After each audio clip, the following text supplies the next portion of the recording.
Indian क्रिकेटमध्ये मोठा उलटफेर झालेला आहे। बऱ्याच दिवसापासून जी चर्चा चालू होती, जे रिपोर्ट्स येत होते, ते आता खरे ठरलेले आहेत।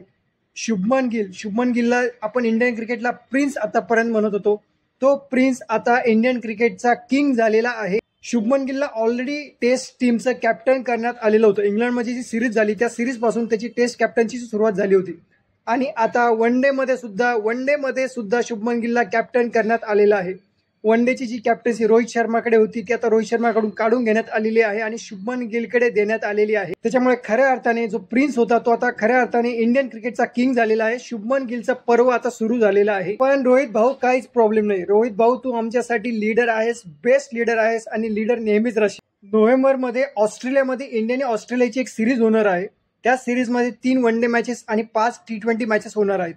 त्याच सिरीजमध्ये 3 वन डे साठी शुभमन गिलला कॅप्टन करण्यात आलेलं आहे। खरं तर इंडियन क्रिकेट फॅन्स जे आहेत, त्यांना याचा अंदाज आलेलाच होता। रोहित शर्माचं जे एज आहे ते 38 आहे, 38 वर्ष आहे आणि 2027 मध्ये वन डेचा वर्ल्ड कप होणार आहे। आता 2027 मध्ये त्याचं वय 40 वर्ष होऊन जाईल।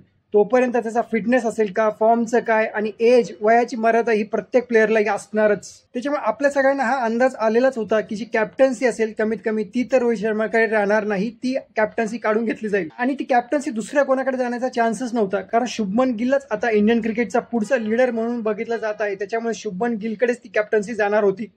आता रोहित शर्माचा फॅन कोण नाही, इंडियन क्रिकेट बघणारे, इंडियन क्रिकेटला फॉलो करणारा प्रत्येक जण रोहित शर्माचा फॅन आहेच।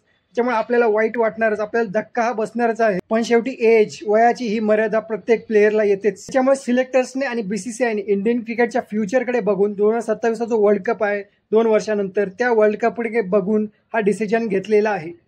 पण रोहित शर्मा आणि विराट कोहली हे दोघेही प्लेअर म्हणून त्या सिरीजमध्ये खेळणार आहेत, त्यांना प्लेअर म्हणून सिलेक्ट केलं जाईल। आता याच्यामध्ये कसं आहे की रोहित शर्मा आणि विराट कोहली या दोघांमध्ये जर तुलना करायला गेलो आपण, तर विराट कोहलीकडे 2027चा वर्ल्ड कप आहे तो खेळण्याचे जास्त चान्सेस आहेत। कारण एकतर वय जे आहे विराट कोहलीचं ते सध्या 36 आहे, त्यामुळे तो त्याच्यानंतर 38 वर्षापर्यंत वय जाऊ शकतो। आणि दुसरं म्हणजे फिटनेस जर बघितलं ना, विराट कोहलीचा फिटनेस रोहित शर्मापेक्षा तसा जास्त आहे। आणि विराट कोहलीची जी पोझिशन आहे 3 नंबर पोझिशन, ती वन डे मध्ये अजूनही कोणी विराट कोहलीला टच करू शकत नाही। त्याच्यामुळे विराट कोहलीकडे जास्त चान्सेस आहेत वर्ल्ड कप खेळण्याचा। पण रोहित शर्माकडे ॲज अ प्लेअर म्हणून वर्ल्ड कप खेळण्याचे, 2027चा वर्ल्ड कप खेळण्याचे चान्सेस किती आहेत?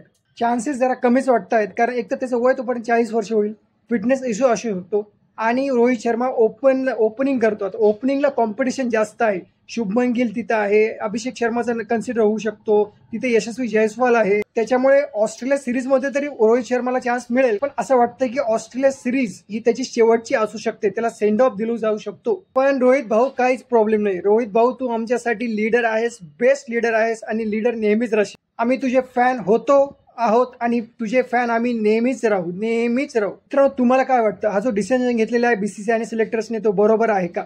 आणि रोहित आणि विराट कोहली या दोघांचं फ्युचर तुम्हाला काय वाटतं? हे अजून वर्ल्ड कप पर्यंत खेळू शकतील का? 2027चा वर्ल्ड कप आहे तोपर्यंत दोघे ॲज अ प्लेअर म्हणून खेळू शकतील का? कमेंटमध्ये नक्की सांगा आणि चॅनलला नवीन असाल तर सबस्क्राईब नक्की करा।